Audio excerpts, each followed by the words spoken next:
This video is brought to you by MoviePalette.com and enter ROOM15 for 15% off of your palette.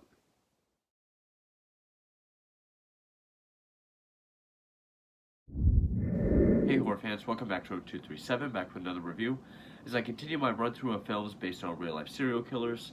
And this is one that I'm sure people are ready for me to get out of the way because I've done a number of Ted Bundy films during this run. I've done the 2002 film, I've done The Deliberate Stranger, Bundy, The Legacy of Evil, The Riverman, No Man of God. I re-reviewed Extremely Wicked, and now this one. So this is the 7th Bundy film that I'll be reviewing. It is the last one that I have. It will probably be the last one that I review, at least for now, because as far to my knowledge, there's only 2 more films centered around Ted Bundy. One of which is Ted Bundy and the Green River Killer, which is an Andrew Jones film, so I don't know how accurate or worth that is seeing. Plus, that topic was already covered in the film The Riverman. And then there's Ted Bundy American Boogeyman, which is a Will Barrett film, completely fictionalized, pretty much a fictional slasher with Chad Michael Murray playing Ted Bundy. So I have no interest in seeing that, at least right off. As far as I know, those are the only 2 other films aside from this one. So this is the last one I have. It is a TV movie, which this might be the first time I say, because every serial killer TV movie I've done so far has, at worst, been very solid. Either been a complete home run or the best film of that killer, or it's, at the very least, been very solid. This one is not as good as other TV films that I've done. I was starting to think, what does this offer as far as the Bundy story goes? Which is really odd considering the book that it's based on. Which, yes, this is the second one that I'll be doing that's based on a book. First one being Extremely Wicked, which was based on The Phantom Prince by Liz Kendall, or Liz Klepfer, her real name. I think this aired on ABC. I could be wrong. It said, not ABC, USA. It said USA Entertainment, so I think it aired on USA in 2003. And it is the Ted Bundy story, or Ann Rule presents The Stranger Beside Me, which of course is based on her 1980 book, The Stranger Beside Me, widely considered to be the most comprehensive or the most definitive work on Bundy. And it's come out several times. It first came out in 1980, then I think there was one in 99, somewhere in the 2000s. I think 2008 was the last time. This has all the revisions and updates to it. I would consider this to be probably the best work on Bundy as far as books go. I do have a number of books based on him, but for the sake of this being an adaptation, this was the only one I pulled. So, and actually, the story of how this book came to be is almost as interesting as the Ted Bundy story itself. Of course, Ann Rule, probably one of the biggest and best true crime writers that we've had. She did pass away in 2015. She was like 83, I believe, a congestive heart failure. But she was sort of writing true crime magazines, not really. She was a former police officer that she started writing true crime, really just stories for magazines. But then a string of missing girls was popping up in Seattle, and she decided to write a book on it. Only come to find out that the missing girls that she was writing about not only turned up dead and killed by the same person, but was actually a good friend of hers that she worked with at the Seattle Crisis Center, Ted Bundy. And not only did he kill the 8 girls in Washington that she was writing about, but 8 more in Colorado, 3 in Utah, at least 2 in Idaho, uh, 3 in Florida, becoming one of the most notorious, if not the most notorious serial killer, at least in American history. So that story alone, of her just writing this true crime book on these disappearances, coming to find out a close friend is the culprit. The film kind of sheds light on that. I mean, it does show their close relationship as friends, but the timing does. You can definitely tell they took some liberties for the sake of story. A lot of really interesting or powerful moments from the book they did not put in this, like the moment when Ann Rule really came to realize he was guilty at his Florida trial. That was really downplayed, and that would have been a really big scene. The fact that when Ted left the crisis center in 73, they kind of lost touch. And in 74 is when he began killing. Killed his first victim in February of 74. So they weren't really close during his spree. But it did show them kind of coming back together after his first initial Utah arrest. Now, the first half, there is a lot of sort of a fictionalization. Like, he goes after, it shows some of the crimes, as I called it, a bullet point segments of the Bundy story, like taking 2 girls on the same day at Blake Sammamish, stuff like that. Or his first victim, Linda Ann Healy, how he dressed her bedroom up so no one really noticed for like a day. It addresses those, but everything surrounding it is changed. And I'm guessing it's because it's really told through the eyes of Ann Rule, so obviously she wasn't there, so it's just either the way she can interpret it or they're fictionalizing it just for the sake of privacy and respect for the victims. But then once we hit the trials, that's when it really becomes more accurate. One, because Ann was present at his Florida trials, and I believe even his Utah and Colorado trials. But also because a lot of that stuff is already a public record. You can go on YouTube and find a lot of it. So it's a bit more accurate. Some lines are even verbatim to stuff that you can find online. So in a way, it's actually kind of similar to uh, Extremely Wicked, where the first half is told through the eyes of the author, someone close with Bundy. But then the second half, when the trials really kick in, it focuses more on Bundy and sort of just what was going on in his life in the trials and in jail. It has that focus shift or that narrative shift. I will say it does go back to Ann Rule more than Extremely Wicked went back to Liz. Maybe it's because Ann Rule was actually present at the Florida trials. But anyway, it does star Barbara Hershey as Ann Rule, which I really like Barbara Hershey. I think she's a great actress. Loved her in The Entity. Oh, what was that other film I saw with her recently? She was older. See how slow this thing can be. I've seen her in a number of films. Black Swan. She was Natalie Portman's mom in Black Swan. She was in Falling Down. Insidious: The Last Chapter, which I did not see. Again, Black Swan. I will say my favorite film of hers, my favorite performance is still The Entity from 1982. Oh, Riding the Bullet. That was one I saw recently with her in it. So it's got Barbara Hershey as Ann Rule, which, great. She does do a good job.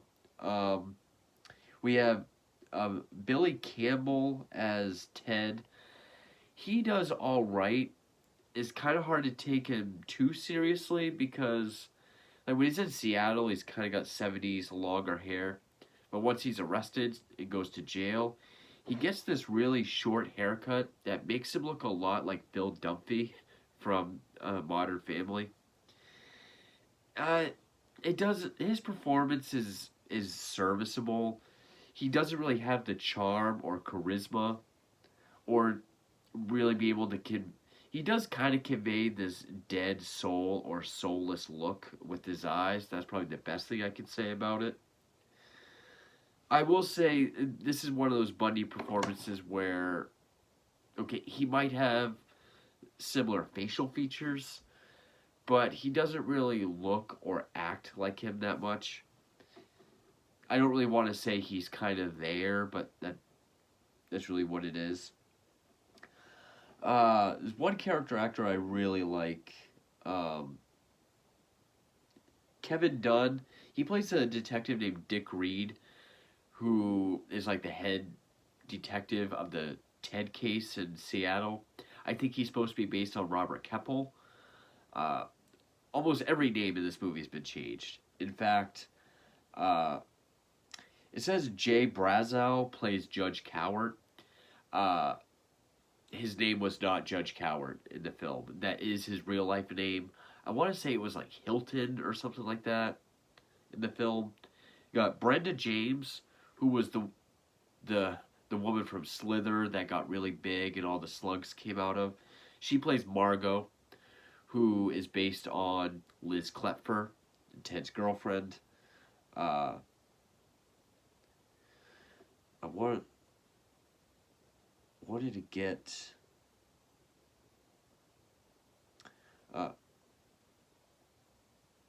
Claudette Mink. She only has one scene, but her character is Victoria. She's based on Diane Edwards, Ted's ex, that he got back together with and dumped her when they got engaged as revenge. A lot of people think it was that dumping in revenge that led to his killing spree. He would say in tapes with Bill Hagmaier that's false.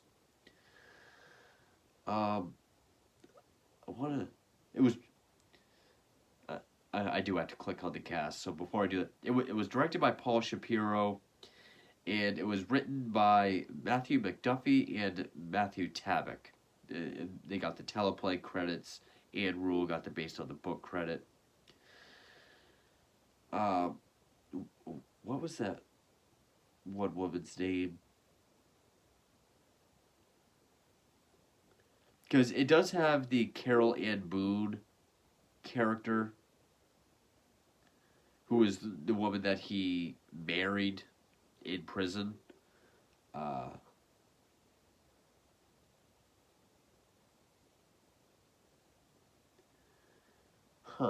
can't find her. Governor Evans, the re-election campaign, Dan Evans, that Bundy worked on, is still Dan Evans, so he has that name. Was it...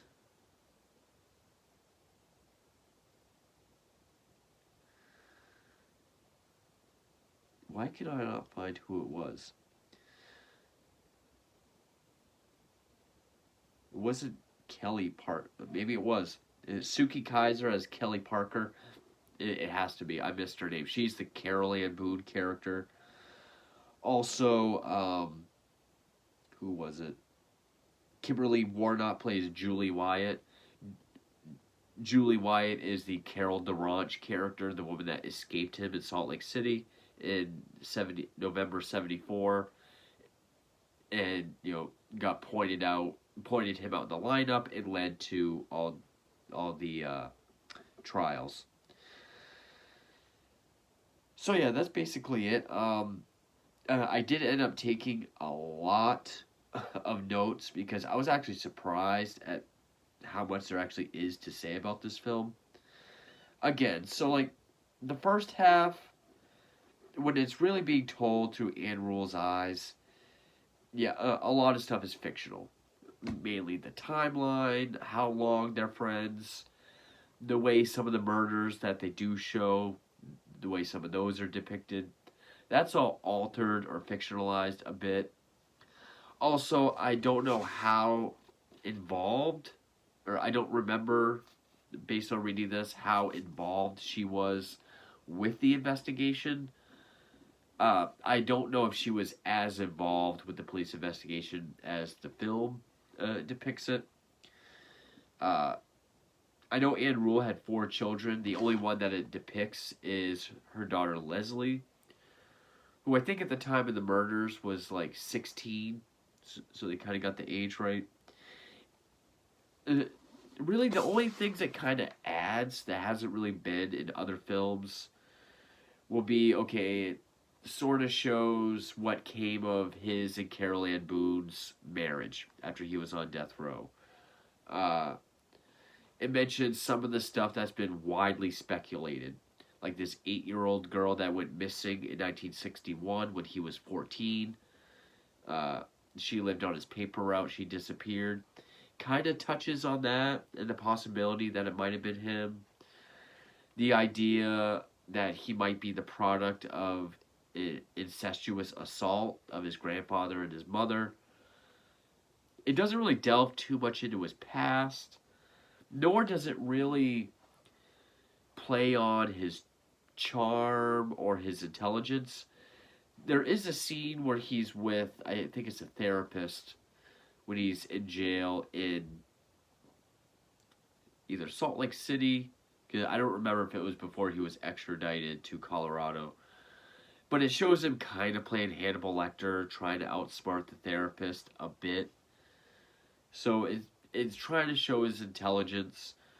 When it does show him trying to pick up victims during the Lake Sammamish segment, which was July 14th of 74 at Lake Sammamish. Here, it's a cold winter day in a parking garage, but he still takes 2 separate women away. It's trying to show his charm, like him trying to smooth talk and convince these girls to help, a helpless guy with his arm in a sling. So it tries to show his charm. It doesn't show either of his escapes. In fact, the first one is not even mentioned. The second one is briefly mentioned, like how he did it, but it doesn't show it.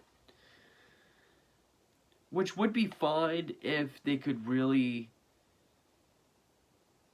Well, I mean, they didn't show either one technically, but I do kind of feel that after a point, Anne Rule does kind of take a back seat.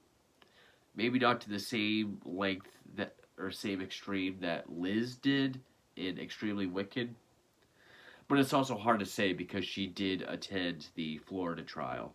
So she's still there, but it doesn't really focus on her. But once he's arrested in Florida, and he arrives at the courthouse, that's when you can tell they're taking a lot of stuff from public record. And a lot of stuff that you can find on YouTube is very verbatim, which I'll get into.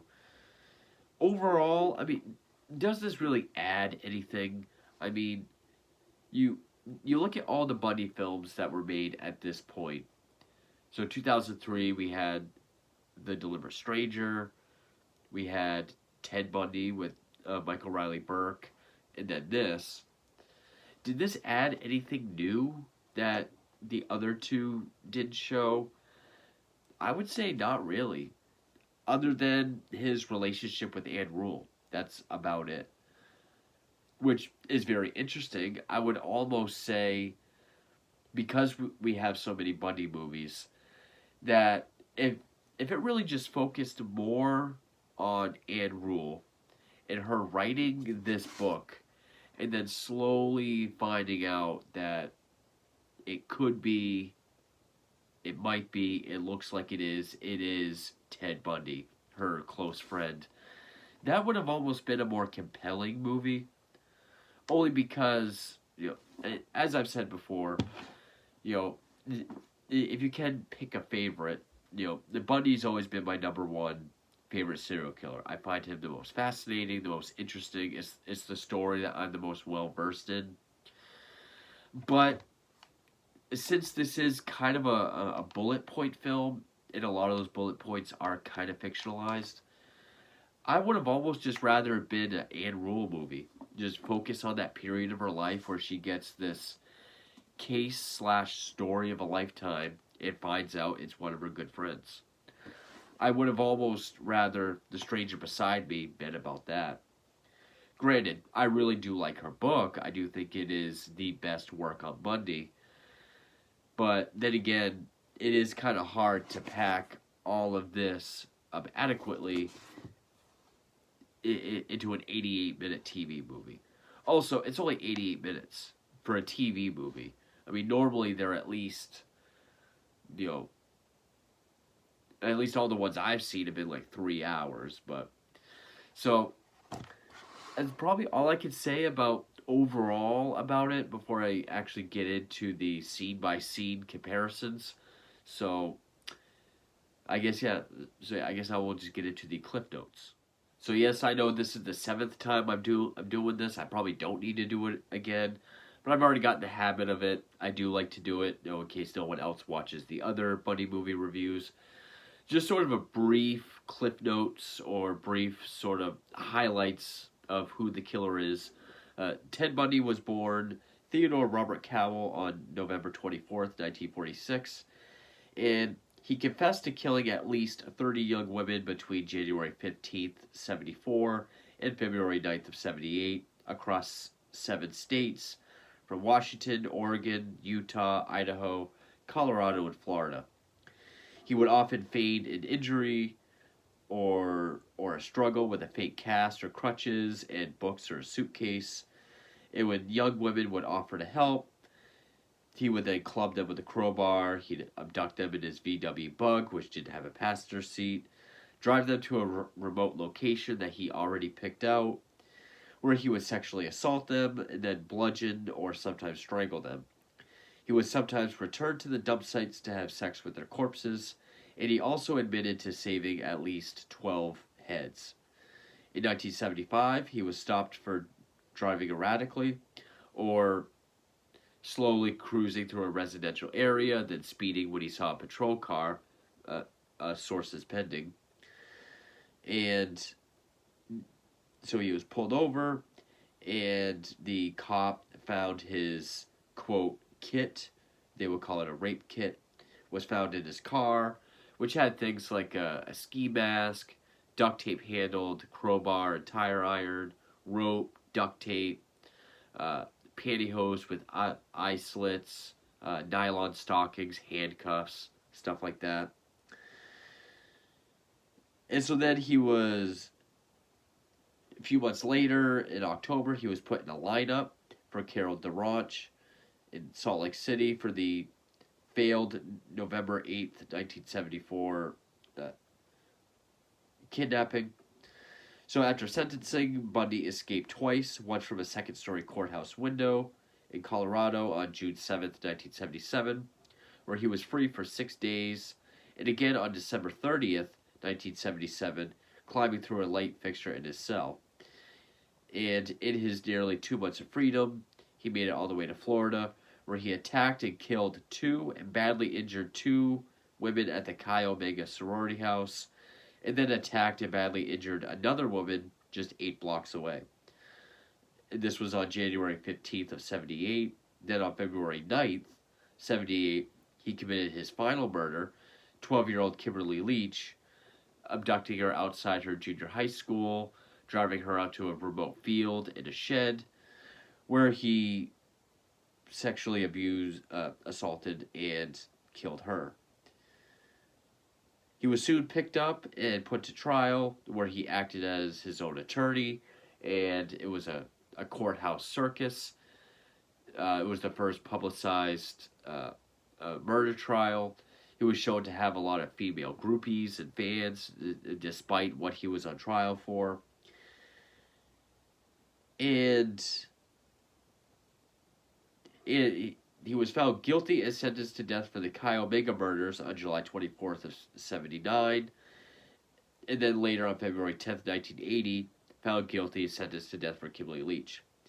He was finally executed on January 24th, 1989 in Florida's electric chair.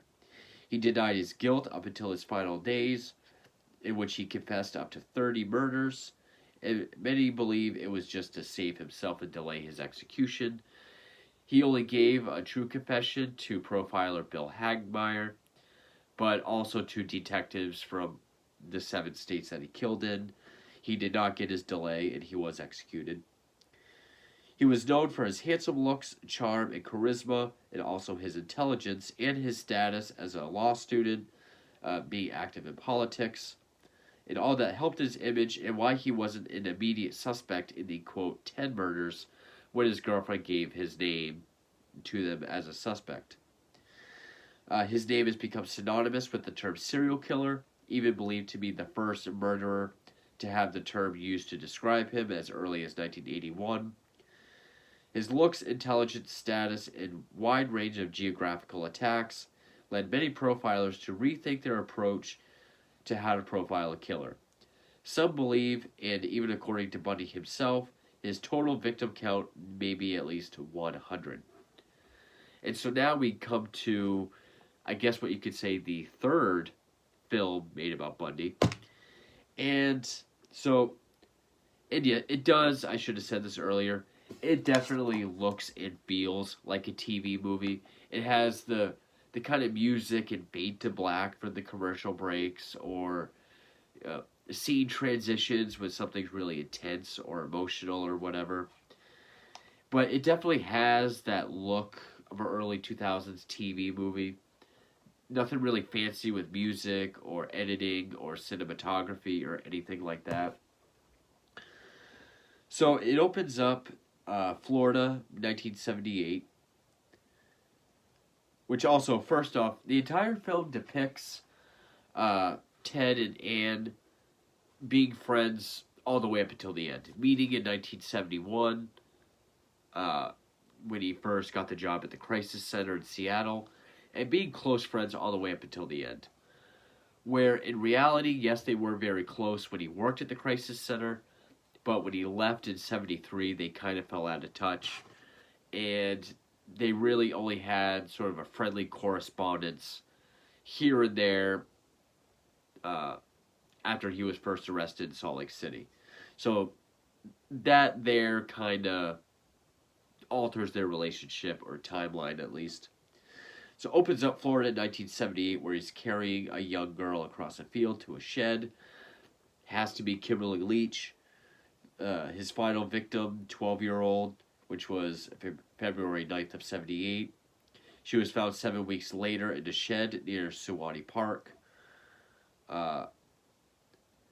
It shows him hitting her with a machete, and she was shown to have lacerations to her neck. But also shows him putting lipstick on her dead or unconscious lips. He was known to do that to corpses or severed heads. So then it shows him getting pulled over, and then, when asked for ID, he says, "You know who I am." Where in reality, he would not give he wouldn't say what his name was. So then we jump back to, we see Barbara Hershey as Andrew getting a phone call, and then we jump back, it says Seattle 7 years earlier, which puts us in 1971, working at the Crisis Center, those two being close friends, which is true. It mentions Rule was a cop, and then started writing true crime. That was true. Ted working on the Dan Evans re-election campaign. True. It mentions several victims. Again, all names are different. It says one was beaten in her bed, but she's still alive.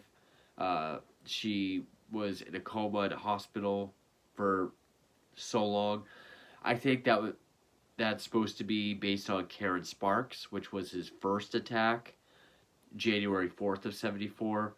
Broke into her house, bludgeoned her with either a crowbar or a tire iron, but she lived.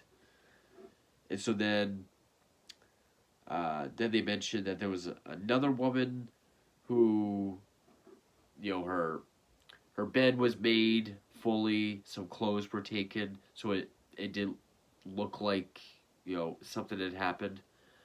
Probably based on Linda Ann Healy, his first actual murder. Broke into her basement apartment, dressed her up, and then took her. And, made her bed, made it look like she was never there. She was killed February 1st of 74. We see Anne picking up the subject of these missing girls for a true crime book, which is true. It would become Stranger Beside Me.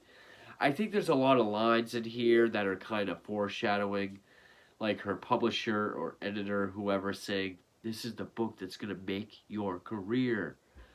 I think a lot of lines were there just to kind of, for the audience to be like, yes, it will. Kind of foreshadowing. So then we see 2 victims attacked in a parking garage. He's using his sling. He said he has car battery trouble. Which we see one, it was kind of confusing. She leaves to go get her car, but then it shows him talking to another woman. But then later on, they say 2 were attacked and abducted. Which it does that a few times. It does it at Chi Omega too, where it shows them killing 1, but then they say, oh, he actually killed 2 and injured 2 more. Maybe the first one they show when she leaves to go get her car because she looks kind of panicked, that it was one that didn't work. Because again, it's based on the Lake Sammamish incident which was July 14th, 74, where he abducted Denise Naslund and Janice Ott about 4 hours apart from each other. But supposedly he approached 5 other women, and they either refused, or when they realized there was no sailboat that he was asking for help with, they kind of got freaked out and left. So maybe the first one they show is one of those. Then we see him successfully abducting 1, and then they just say 2 later. But yeah, that was a hot summer day. Here it's cold winter. But this is also where they get the information that, his name is Ted. He drives a Volkswagen. They get a composite sketch, which it was after Sammamish that they got all that information. But his VW in this is red. In real life, it was like a vanilla off-white color. We see his girlfriend, Margot. At first I was like, is this based on Liz Klepfer? Which then later on, judging by more scenes, yes, she is. However, in real life, Liz Klepfer and Anne Rule never met each other. They mentioned one of the parking lot victims' name is Renee Singleton. Again, all names were changed. VW is red. It does show Anne giving Ted's name to police as a possible suspect because, Ted, VW, kind of looks like the sketch. But she's doing it in, the police station to the Robert Keppel character. In real life, she did it over the phone, and it was just kind of a, I'm pretty sure it's nothing, but they might as well check it out. And the film does show that, there's hundreds of guys named Ted with Volkswagens within 100 miles, and that's why they didn't really look at Bundy at first, because law student, active in politics, they didn't think it could be him, so his name always got pushed to the bottom of the pile. So it does depict that. So then we see him in Utah, 1975, which is true. He was in Utah in 75. But it shows him approaching a woman named Julie to tell her that her car had been broken into. They go to look at her car. She says nothing's been taken. He says, well, I got to take you into town anyway for a report. She asks for a badge. He shows her. They get in the car. He passes. He just keeps going. She gets freaked out. He tries to put the handcuffs on her. A fight ensues. She's able to escape and get to a passing car. And he had a fake mustache. I'm assuming it's fake because they really do put a lot of events together all in the same day. So later on it shows him without it. So either he shaved it or it was fake. This is based on the failed Carol DeRonch abduction, which was November 9th. of 74, 8th. November 8th of 74, not 75. This makes it look like in the midst of the Christmas season, and it was actually at the Fashion Place Mall. It's Salt Lake City, or in Murray near Salt Lake City. But the whole thing about, you know, car's been broken in, no, nothing's been stolen, everything's fine. Well, we gotta go do a report. It didn't show them going to this back door that's locked. So he said, "Oh, damn, this was our, this is where we're stationed, but now I gotta take you to headquarters because we can't get in." So it's presented fairly accurate, and this is when I started to think, okay, so obviously Ann Rule was not present for the murders. So even though we know what happened, either because she wasn't there and we're telling it through her eyes, they can fictionalize it because of that, and or for respect and privacy of the families. But since Carol DaRonch is a survivor, I was thinking, and a lot of things are public record and came from Carol DaRonch's mouth herself, that it's more accurate. That was when I started getting, oh, okay, so survivors and stuff that's public record is going to be accurate, but stuff that's not, like the finer details of the murders, that's going to be fictionalized. That was when I started getting that idea. But other than how it looks, you know, and the date, the Carol DaRonch abduction and the name was actually showed fairly accurate to how it really was. It then shows him abducting a girl from her school. It looks like, you know, she's got a case, instrument case. He abducts her outside her school, which later that day, after he failed Carol DaRonch, he did abduct 17-year-old Deborah Ken in front of her high school. And she had just done some sort of theater production, so that's what I'm guessing this is based on. So, yeah, same night. But then it shows him getting stopped by the police, where he finds his rape kit in his car. However, this was not the same night as Carol DaRonch and Deborah Ken. It was actually much later in October. It was October. It was August 16th.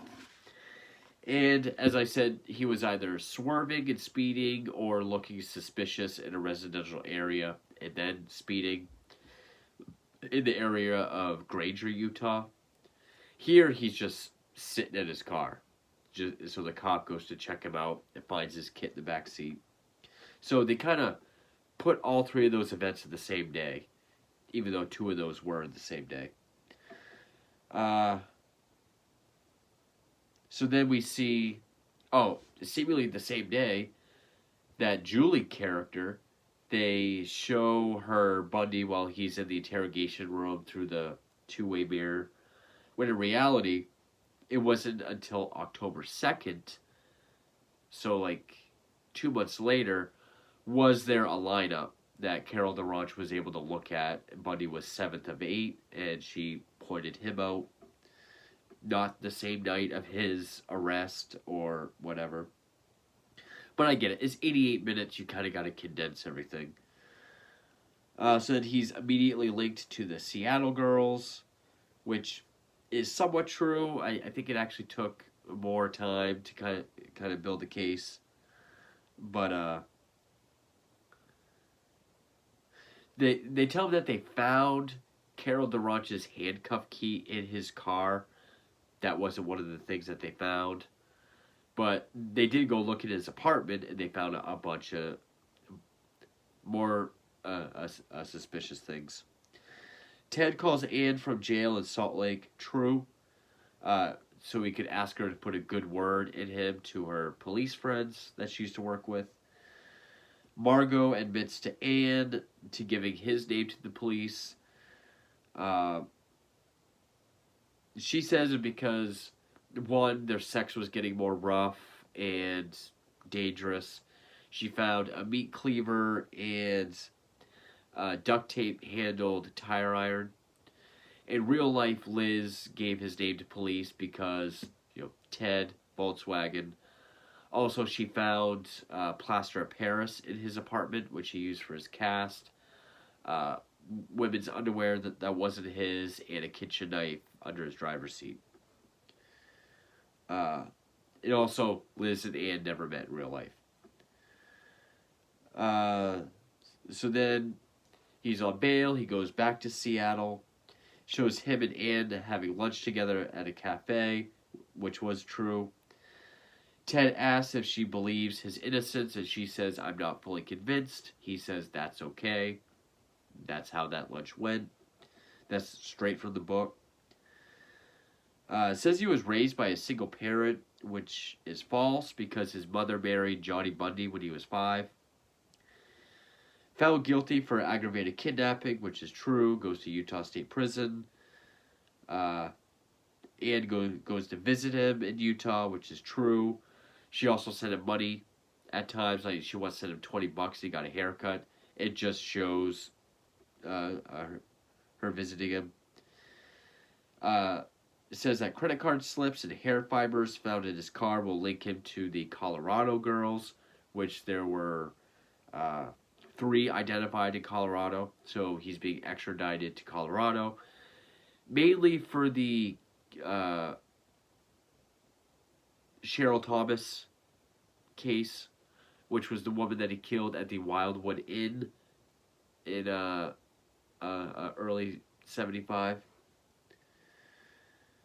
But then we see Anne talking to the Robert Keppel character.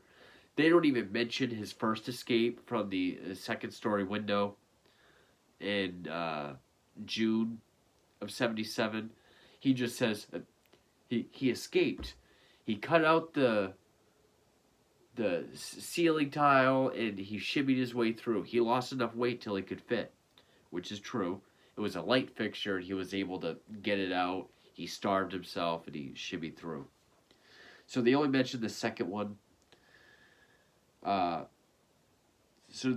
we're in Florida 78, where he takes the name Chris Hagen, which is true. Doesn't show him living in the boarding house as Chris Hagen, but taking the identity Chris Hagen. He enters a sorority house. I think they said it was Sigma Beta. It's actually Chi Omega. We only see him bludgeon one girl with a flashlight. And then he goes to leave. He passes a girl on the stairs as he leaves, and then she finds the body. But then later on, we hear that he killed 2 and injured 2. But we only see the one. Which, the Chi Omega murders was January 15th of 78.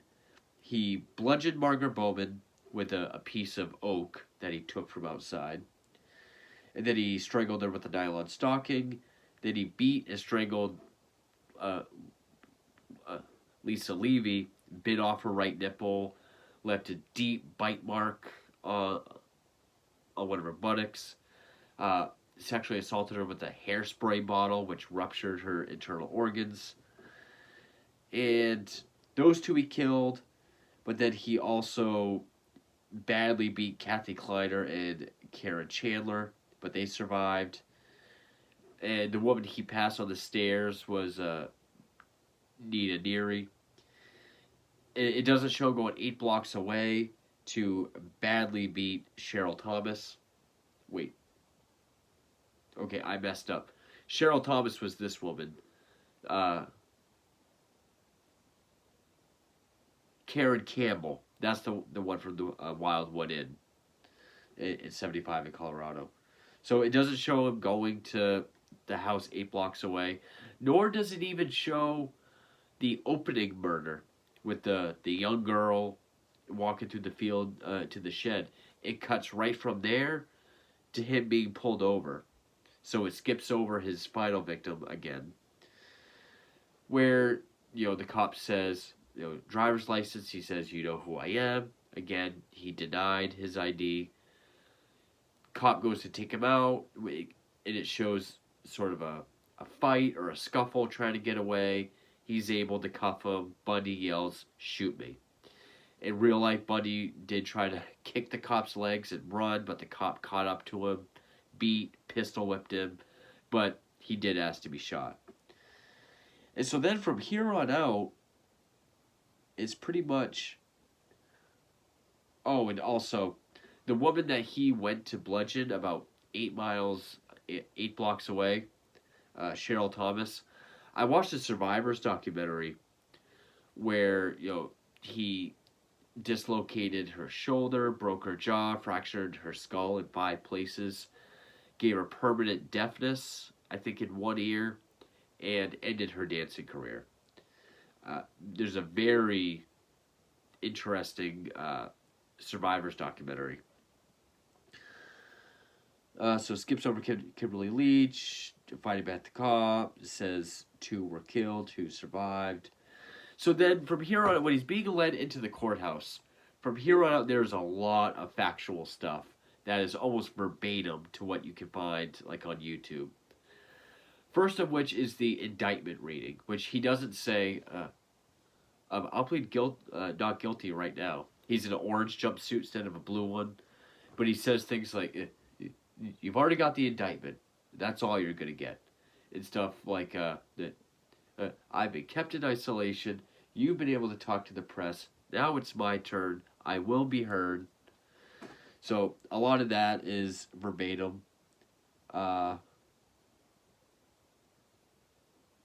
Shows Anne visiting him in Florida. I don't remember if that was true. But, well, I'll save that. Now, the judge is credited as Judge Coward, but again, I don't think it said Coward in the film. There is a female character based on Carol Ann Boone. Some of the trial lines, like when Bundy's getting mad and he's the judge, like, "Don't shake your finger at me, young man." And then he goes, like, "That's all right. You pointed at your attorney." In the video, he says it twice. Don't shake your finger at me, young man." The only evidence they really go over in the trial is the fact of the bite mark on her butt cheek, which that really was the defining evidence. And there was a line I remember where Bundy is saying, like, about, the chipped tooth. My tooth wasn't chipped until March when they took the molding. He's like, so they grabbed my mouth and they twisted and pulled my teeth every which way but loose. I do remember him saying that.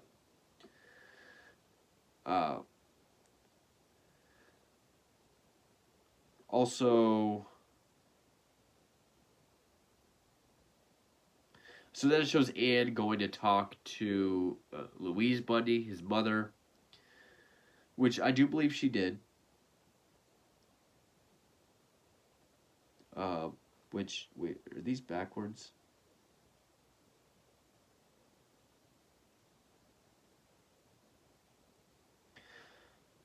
Oh. And she just mentions things like, how his grandfather was a violent person, swing a cat around. In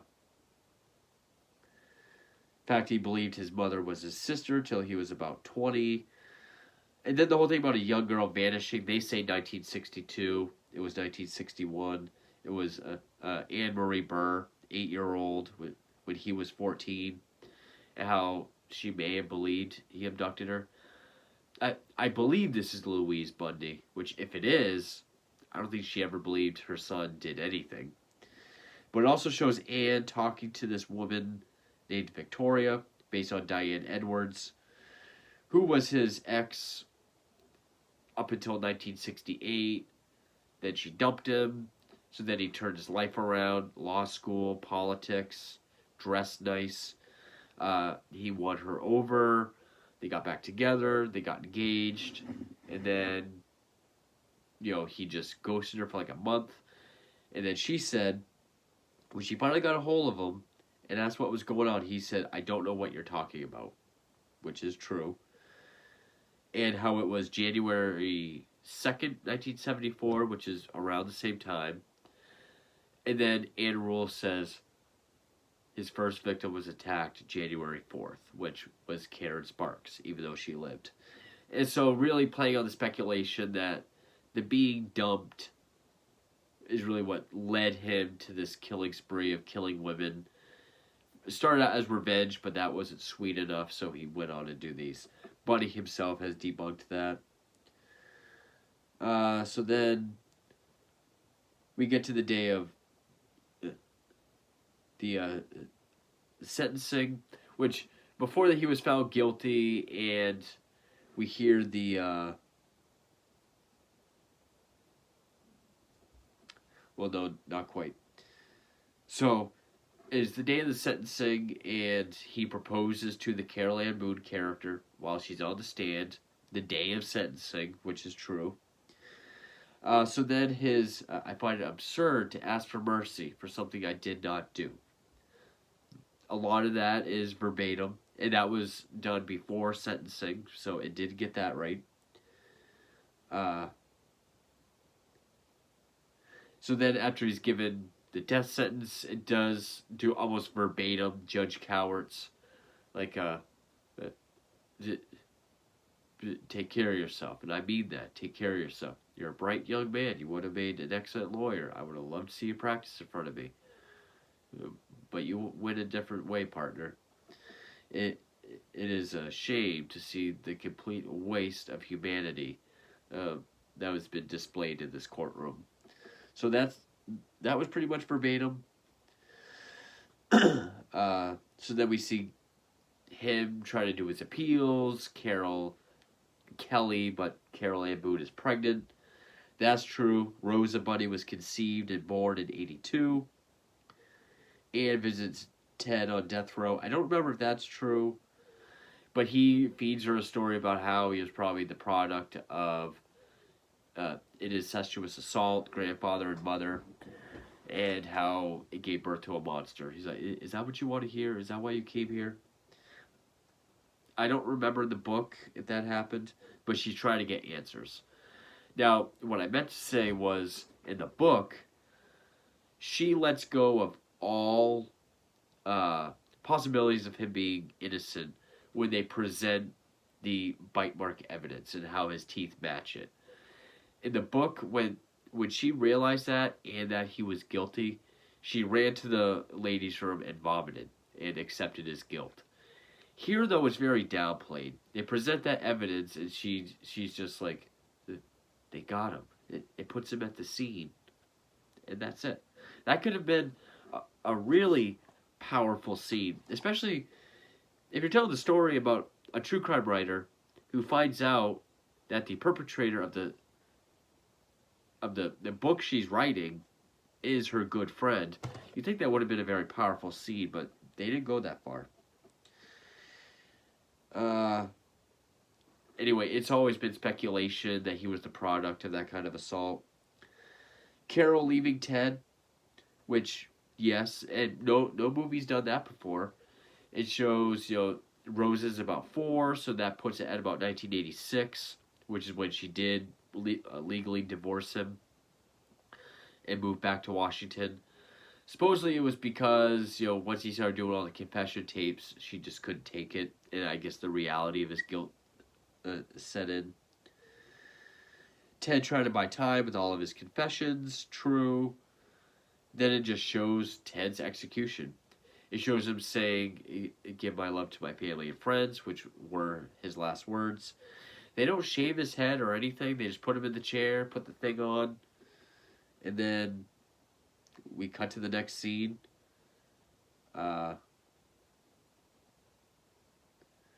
Where Ann's talking to someone, says how the only truth he ever told her was add a digit to his body count. Which he did say that. I don't remember if it was to her or to Keppel or Hagmeyer. But she also goes on to talk more about the Anne Marie Byrne, the 8-year-old, and how it's possible that it could have been him. And if it was, did he start that early? And that's why we have to add a digit, because he's actually been killing during that whole window between 61 and 74. Then it ends with some text saying like some families never got their daughter's remains. Anne Marie Burr's family held a memorial in '99. Anne Rule has done 20 bestseller true crime books. And that's The Stranger Beside Me. I thought this was going to be a much shorter video because I didn't think there was going to be a whole lot to talk about. But then I realized how many notes I had. So yeah, I would definitely say if you're going to adapt this, you kind of got to do like a 3-hour TV movie. In which case, if it's as faithful as, say, The Deliberate Stranger is to real life, then it would be awesome. But the movie itself, as is, it's a very rushed, truncated version of this. It hits a lot of the main bullet points. Other than that, it doesn't really offer anything new other than, okay, it's kind of cool that there's like verbatim lines during the trial. Maybe showing glimpses of life on death row, like Carol leaving him, which hadn't been shown before. But I feel like it doesn't really go as emotional as it could have been. Again, Anne Rule running to the bathroom to vomit when she actually accepts his guilt. This movie could have been way more powerful than it was. Again, it just feels like a truncated, kind of rushed, definitely TV movie. It's definitely a lesser TV movie quality. It's not the worst Ted Bundy movie. I would say this is better than Bundy Legacy of Evil. I would say this is... It's about as accurate as, say, Ted Bundy from 2002. That one's more exploitation slasher. This one's more thriller, I guess. Psychological thriller. But, yeah. All in all, it doesn't really add much to the Ted Bundy story, which, as I said in the beginning, is unfortunate because Anne Rule's story about her friendship with Bundy, that alone is an interesting story. And how she came to write this book and find out he's the killer. They could have just made the movie about that. I almost would have rather the movie just been about that. But you went a different way, partner. Bad joke. But so yeah, that's the final Ted Bundy film that I'll be reviewing for now.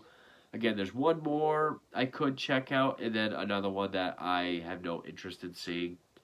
So for now, that is the 7th and final Bundy movie that I'll be reviewing. I do have a couple more serial killer films to get to. We are nearing the end of the month, nearing the end of my collection. So I don't know if I'll do a collection video at the end or wait till after Christmas, but stay tuned for the last few, and I apologize for the length of this video as well.